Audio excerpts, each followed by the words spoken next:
সুপ্রিয় শিক্ষার্থীবৃন্দ, সবাইকে আজকের ক্লাসে স্বাগতম। আশা করি তোমরা সকলেই সুস্থ ও ভালো আছো। আজকে ক্লাস উপস্থাপনায় আমি Haradhan Roy, junior instructor, Dimla polytechnic college, Dimla Nilphamari. আজকের অনলাইন লাইভ ক্লাসের আলোচ্য বিষয় পদার্থবিজ্ঞান 1 দ্বিতীয় পর্বের ইলেকট্রিক্যাল টেকনোলজির জন্য প্রযোজ্য, যার বিষয় কোড 65912। পঞ্চম অধ্যায়ের মহাকর্ষ ও অভিকর্ষ সম্পর্কে আলোচনা করব।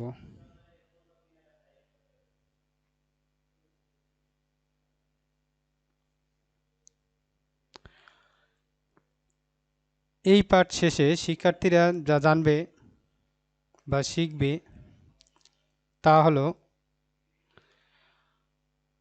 এক নম্বর হচ্ছে যে মহাকর্ষ ও অভিকর্ষ সম্বন্ধে জানতে পারবে।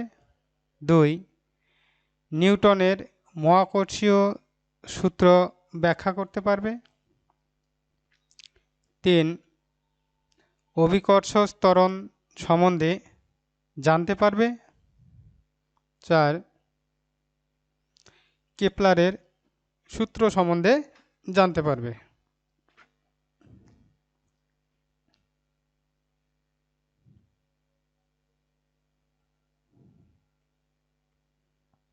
শিক্ষার্থীবৃন্দ, এখানে চিত্রে একটি সূর্য ও গ্রহের মধ্যে সম্পর্ক দেখানো হয়েছে। অর্থাৎ এখানে মহাকর্ষ হচ্ছে যে এই মহাবিশ্বের প্রত্যেকটি বস্তুই একে অপরকে নিজেদের দিকে আকর্ষণ করে। বিশ্বের যে কোনো দুটি বস্তুর মধ্যকার আকর্ষণ বলকেই মহাকর্ষ বল বলে। যেমন এখানে সূর্য ও গ্রহের মধ্যে যে আকর্ষণ তা হচ্ছে মহাকর্ষ।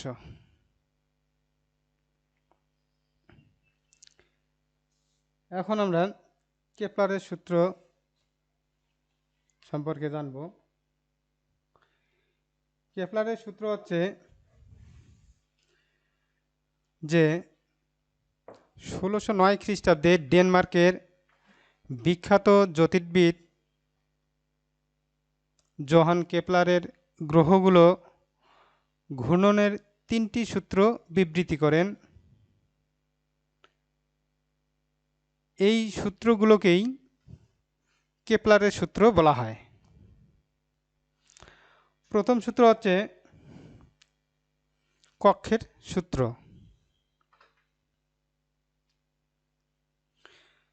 যে প্রতিটি গ্রহ সূর্যকে উপবৃত্তের নাভিতে বা ফোকাসে রেখে উপবৃত্ত পথে প্রদক্ষিণ করছে। দ্বিতীয় সূত্র হচ্ছে ক্ষেত্রফলের সূত্র। ক্ষেত্রফলের সূত্রটি হচ্ছে যে সূর্য ও গ্রহের সঙ্গে সংযুক্ত রেখা সমান সময়ে সমান ক্ষেত্রফল অতিক্রম করে। তৃতীয় সূত্রটি হচ্ছে পর্যায়কালের সূত্র। অর্থাৎ প্রতিটি গ্রহের পর্যায় বা আবর্তনকালের বর্গ সূর্য হতে গ্রহের গড় দূরত্বের ঘনয়ের সমানুপাতিক।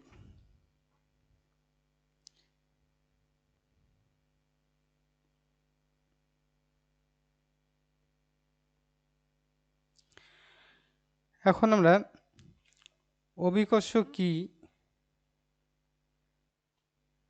সে সম্পর্কে জানব। অভিকর্ষ হচ্ছে যে পৃথিবী তার উপর অবস্থিত কোনো বস্তুকে যে বল দিয়ে তার কেন্দ্রের দিকে আকর্ষণ করে বা টানে তাকে অভিকর্ষ বা মাধ্যাকর্ষণ বলে। অতএব এখানে পৃথিবী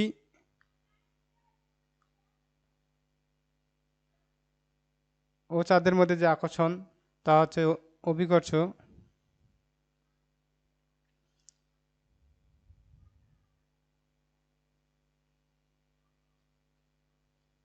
এখন যে মহাকর্ষ কয়টি বিষয়ের উপর নির্ভর করে।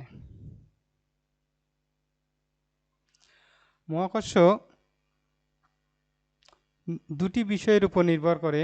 একটি হচ্ছে দুটি বস্তুর ভর, অর্থাৎ যে একটি বস্তুর ভর 2 গুণ যদি করা হয় তাহলে এর বল 2 গুণ হয়, এবং এই বল তাদের মধ্যবর্তী দূরত্বের উপরও নির্ভর করে। অর্থাৎ মহাকর্ষ বল দুটি বিষয়ের উপর নির্ভর করে।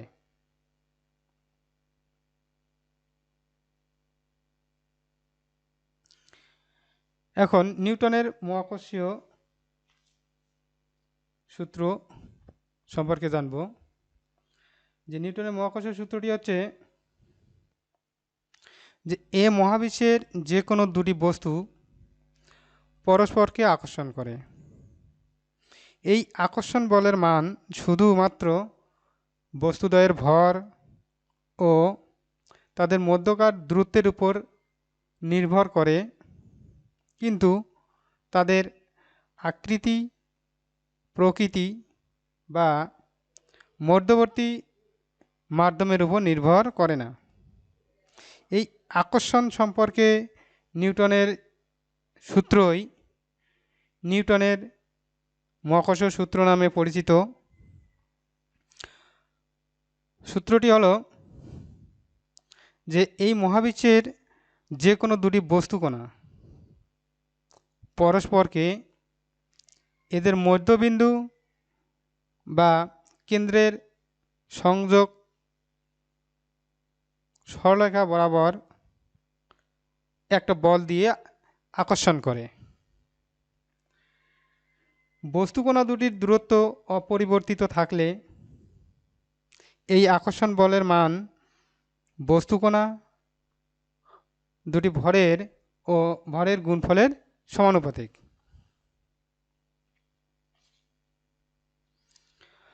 বস্তুকণা দুটির মধ্যকার এই আকর্ষণ বলের মান এদের ভরকেন্দ্রের মধ্যবর্তী দূরত্বের বর্গের ব্যস্তানুপাতিক।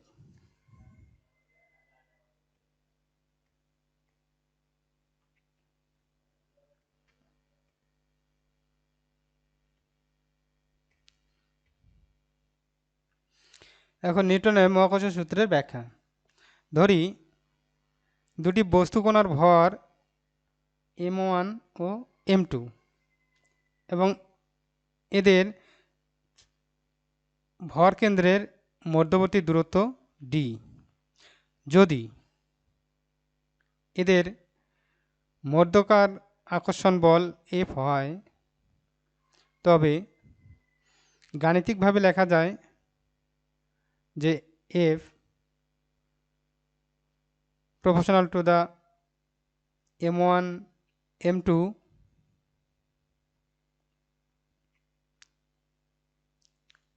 এবং এদের ব্যস্তানুপাতিক হলে F proportional to the 1/d square, যখন m1 ও m2 ধ্রুবক। ভেদের নিয়মানুসারে F proportional to the m1 গুণন m2/d স্কয়ার যখন দূরত্ব এবং ভরদ্বয় সবই পরিবর্তনশীল, অতএব F ইজুগাল টু বড় হাতের জি m1 গুণন m2 বাই ডি স্কোয়ার। এখানে বড় হাতের জি একটি সমানুপাতিক ধ্রুবক, একে মহাকর্ষীয় ধ্রুবক বা বিশ্বজনীন মহাকর্ষীয় ধ্রুবক বলে। এখন মহাকর্ষীয় ধ্রুবক বা সার্বজনীন মহাকর্ষীয় ধ্রুবক বলতে আমরা কি বুঝি? এটি হলো যে মহাকর্ষীয় ধ্রুবক হলো যে যদি দুটি বস্তুর ভর 1 একক হয় এবং তাদের মধ্যকার দূরত্ব যদি 1 একক হয়, অর্থাৎ m1 ইজুগাল m2 ইজুগাল 1 একক এবং d ইকুয়াল 1 একক হয়, তবে f equal to g into 1 গুণন 1 বাই 1 স্কোয়ার। তাহলে আমরা পাই f ইজুগাল টু g। সুতরাং আমরা বলতে পারি যে একক ভর বিশিষ্ট দুটি বস্তুর একক দূরত্ব থেকে পরস্পরকে যে পরিমাণ বল দ্বারা আকর্ষণ করে তাকে মহাকর্ষীয় ধ্রুবক বলে। এসআই এককে এই মহাকর্ষীয় ধ্রুবকের মান হলো 6.67 গুণন 10⁻11 নিউটন। এখন শিক্ষার্থীবৃন্দ, তোমাদের একটি শ্রেণীর কাজ দেওয়া হবে। শ্রেণীর কাজটি হলো যে এখানে চিত্রে দেওয়া দুটি বস্তু দেওয়া আছে, অর্থাৎ একটি কুমড়া ও একটি আপেল। এই কুমড়োটির ওজন হচ্ছে 1.5 কিলোগ্রাম এবং আপেলের ওজন হচ্ছে 30 গ্রাম। কাজটি হচ্ছে যে যদি দুটি বস্তুর ভর 1.5 কিলোগ্রাম এবং অপরটি 30 গ্রাম হয় এবং এদের মধ্যকার আকর্ষণ বলের মান যদি 7.5 গুণন 10⁻11 হয়, নিউটন হয়, তবে এদের মধ্যকার দূরত্ব কত হবে? এটা তোমাদের শ্রেণীর কাজ, তোমাদের করতে হবে।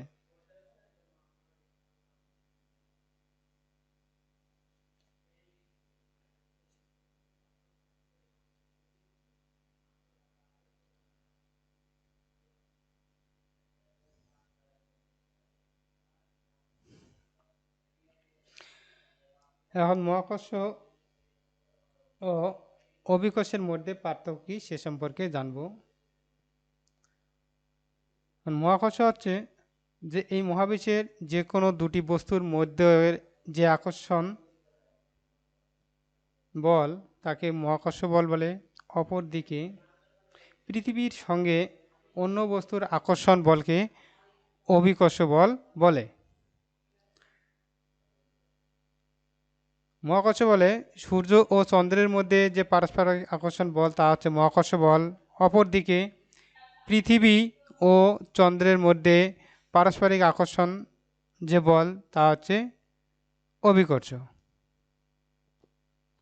এরপর যে একই গাছের দুটি আম গাছের মধ্যে যে পারস্পরিক আকর্ষণ তা হলো মহাকর্ষ।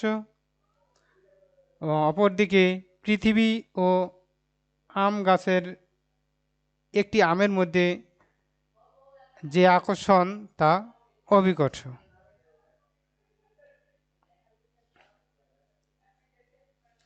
এখন বিভিন্ন এখন অভিকর্ষ ত্বরণ কি? অভিকর্ষ ত্বরণ হচ্ছে অভিকর্ষীয় ত্বরণ বা অভিকর্ষ ত্বরণ জি হচ্ছে যে কোনো বস্তুর উপর বল প্রয়োগ করলে বস্তুতে ত্বরণের সৃষ্টি হয়, আর এই ত্বরণ পৃথিবীর আকর্ষণ বল বা অভিকর্ষ বলের প্রভাবে সৃষ্টি হয়। অর্থাৎ অভিকর্ষ বলের প্রভাবে পৃথিবী পৃষ্ঠে মুক্তভাবে পরন্ত কোনো বস্তুর বেগ বৃদ্ধির হারকে অভিকর্ষীয় ত্বরণ বলে। একে ছোট হাতের জি দ্বারা প্রকাশ করা হয়। এসআই পদ্ধতিতে অভিকর্ষ ত্বরণের মান হল 9.81 ms ইনভার্স 2। এখন আমরা জানব যে বিভিন্ন স্থানে জি এর মানের তারতম্য।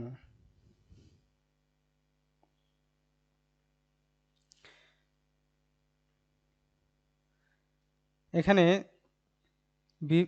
তোমাদের আরেকটি শ্রেণীর কাজ, যে কোথায় অভিকর্ষ ত্বরণের মান বেশি এবং কেন তা লিখো। বিভিন্ন স্থানে জি এর মানের তারতম্য হয়, যেমন পৃথিবীর আকৃতির জন্য জি এর মানের পরিবর্তন হয়। যে আমরা জানি জি ইকুয়াল টু হচ্ছে বড়হাতের জি বড়হাতের এম বাই আর স্কয়ার, যেখানে জি হচ্ছে মহাকর্ষীয় ধ্রুবক। তাই অভিকর্ষ ত্বরণের মান পৃথিবীর ব্যাসার্ধের উপর নির্ভরশীল। যেহেতু জি এর মান পৃথিবীর কেন্দ্র থেকে দূরত্বের বর্গের ব্যস্তানুপাতিক, তাই বিষুবীয় অঞ্চলে পৃথিবীর ব্যাসার্ধ সবচেয়ে বেশি, ফলে সেখানে অভিকর্ষ ত্বরণ জি এর মান সবচেয়ে কম। আর মেরু অঞ্চলে পৃথিবীর ব্যাসার্ধ সবচেয়ে কম হওয়ায় সেখানে জি এর মান অর্থাৎ অভিকর্ষ ত্বরণ জি এর মান সবচেয়ে বেশি হয়। অতএব মেরু অঞ্চলে জি এর মান হচ্ছে 9.83 ms ইনভার্স 2 এবং বিষুবীয় অঞ্চলে জি এর মান হচ্ছে 9.78 মিটার ms ইনভার্স 2। অর্থাৎ মেরু অঞ্চলে জি এর মান বেশি এবং বিষুবীয় অঞ্চলে জি এর মান কম। এবং উচ্চতার ক্ষেত্রেও অভিকর্ষ ত্বরণের মান পরিবর্তন হয়, ভিন্ন হয়। যেমন ভূপৃষ্ঠ থেকে যতই উপরে ওঠা যাবে অভিকর্ষ ত্বরণের মান তত কম হবে। আবার পৃথিবীর ভিতরে বা অভ্যন্তরে গেলেও অভিকর্ষ ত্বরণের মান কম হবে। এবং আমরা যদি পৃথিবীর পৃষ্ঠে অবস্থান করি তাহলে পৃথিবীর পৃষ্ঠে অভিকর্ষ ত্বরণ জি এর মান বেশি হয়।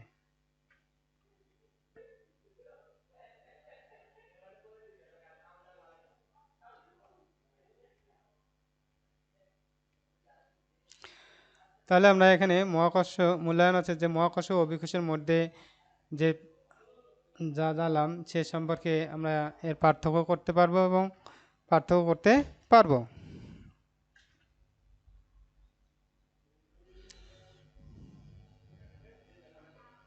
অর্থাৎ মহাকর্ষ ও অভিকর্ষ কি, এদের মধ্যে পার্থক্য কি।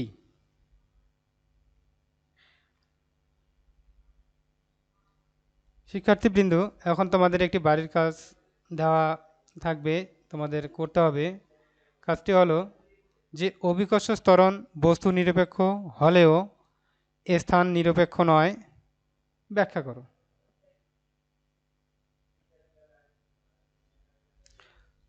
আজ এ পর্যন্তই। আজকের ক্লাসের অংশ নেওয়ার জন্য সবাইকে ধন্যবাদ। সকলেই সুস্থ থাকবেন।